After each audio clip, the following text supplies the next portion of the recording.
안녕하세요. 유톡TV입니다. 여러분의 소중한 구독과 좋아요는 저희에게 큰 힘이 됩니다. 과천 또 올랐대요. 한 달에 평균 5천만 원씩요. 지금 이 얘기 들으시고 혹시 벌써 하신 분들 안심하세요. 여러분만 그런 게 아닙니다. 요즘 수도권 집값 흐름 보면 정말 한순간도 방심할 수가 없어요. 서울, 강남, 용산 쪽이 잠잠해지니까 그 불길이 이제 성동구, 과천, 분당, 수지로 번지는 중입니다. 정부는 규제 지역 다시 꺼내드나 본데요. 한마디로 다시 긴장 탈 시간입니다. 최근 한 달 사이에 과천 아파트값이 평균 5천만 원이 오른 건데요. 1월엔 17억대였던 게 5월엔 21억을 찍었으니 불과 4개월 새 3억 넘게 뛴 거예요. 이 정도면 대형 호재라도 있었나 싶으시죠? 근데 과천에 새로운 개발 계획이 발표된 것도 아니고 그냥 수요가 먼저 움직인 겁니다. 공급은 아직 뜸하고 기대감만 잔뜩 쌓이니까 이렇게 된 거죠. 과천은 원래도 강남과 가까운 입지, 학군, 쾌적한 환경으로 인기가 많은 곳이긴 했습니다. 특히 정부 청사 주변의 좋은 환경 때문에 공무원 가족이나 실수요자들 선호도가 높죠. 그런데 올해는 좀 다릅니다. 매물 품귀와 신규 공급 부족이라는 이중고가 겹치면서 가격이 아주 날개를 단 듯 날아오르고 있어요. 이 불길은 성동구로도 번졌습니다. 행당동 대림 아파트는 전용 59제곱미터짜리가 무려 12억 2천만 원에 거래됐대요. 2021년 부동산 광풍 때도 넘기지 못했던 벽을 이제 와서 뚫어버린 겁니다. 근처 행당 한진도 15억 5천만 원의 신고가가 찍혔고요. 이쯤 되면 단순한 반등을 넘어 재점화라고 봐야죠. 성동구는 학군, 한강 조망, 서울숲, 생활권에 가까운 입지까지 갖춘 곳이라 강남 대안지로 늘 거론되던 곳이거든요. 경기 남부 지역도 마찬가지입니다. 용인 수지, 성남 분당은 요즘 신분당선 따라 움직이는 분위기예요. 특히 동천역 근처의 동천센트럴자이는 전용 84제곱미터가 11억 5천에 거래되며 신고가 갱신.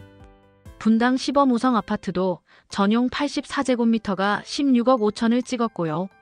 한때 재건축 기대감에만 움직이던 곳들이 이젠 실거래에서 제대로 움직이고 있다는 이야기입니다.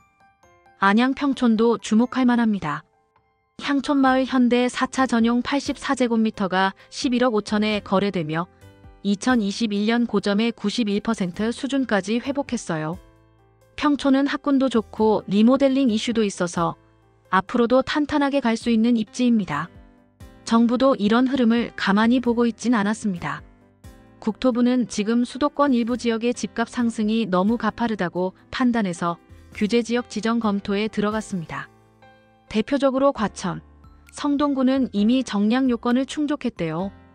집값 상승률이 소비자 물가 상승률의 1.3배를 넘고 청약 경쟁률이나 주택 보급률 등을 따져봤을 때 규제 적용 가능성이 높은 겁니다. 그럼 규제 지역이 되면 뭐가 달라지냐고요? 우선 대출이 확 줄어듭니다. 무주택자도 주택담보대출 비율이 70%에서 50%로 낮아지고요. 2주택자가 집을 살 땐 취득세가 8%까지 치솟아요. 사실상 현금 부자가 아니면 쉽사리 접근하기 어려워지는 구조죠. 이번 과천, 성동, 수지, 분당, 그리고 안양이나 하남까지 이어지는 이 분위기. 많은 분들이 이젠 슬슬 다시 들어가야 하는 거 아냐? 하고 조바심 내실 수도 있어요. 하지만 부동산은 한두 달 오르고 말 게임이 아닙니다. 특히 지금처럼 금리 부담 여전하고 정부가 다시 규제를 조이겠다고 언급한 상황에서는 조금 더 신중한 판단이 필요합니다. 과천처럼 월별로 신고가 찍는 동네는 정작 매물도 귀하고 거래도 많지 않아요. 이런 희소 거래가 전체 시세를 끌어올리는 착시를 줄 수도 있다는 점 꼭 기억하셔야 해요. 게다가 아직 경기 남부권은 공급이 덜 나온 상태고 분양도 생각보다 많지 않아요. 그러다 보니 기존 아파트에 매수세가 몰리고 있는 거죠. 지금 시장을 보면 단기적으로 오르는 흐름은 맞습니다. 특히 강남권 규제와 공급 부족의 풍선 효과가 수도권 남부까지 이어지면서 나타나는 현상이에요. 하지만 정부가 언제 어떻게 규제를 강화할지는 아무도 몰라요. 규제 지역 한번 지정되면 대출도 세금도 확 바뀌기 때문에 자칫하면 내 돈 못 끼고 손해만 볼 수도 있죠. 마지막으로 꼭 기억하셔야 할 건 이겁니다. 지금 같은 풍선 효과는 항상 피로감을 동반합니다. 서울이나 과천처럼 오랜 기간 누적된 수요가 있는 곳은 그렇다 쳐도 인근 지역들은 수요가 튼튼하지 않으면 반등도 상승도 오래 못 가는 법이에요. 실수요자라면 차라리 지금은 지나친 기대보다는 내 형편에 맞는 입지, 내 생활을 편하게 해줄 집을 찾는 게 먼저 아닐까 싶습니다. 무리해서 뛰어들면 그 뒷감당은 오롯이 본인 몫이니까요. 감사합니다.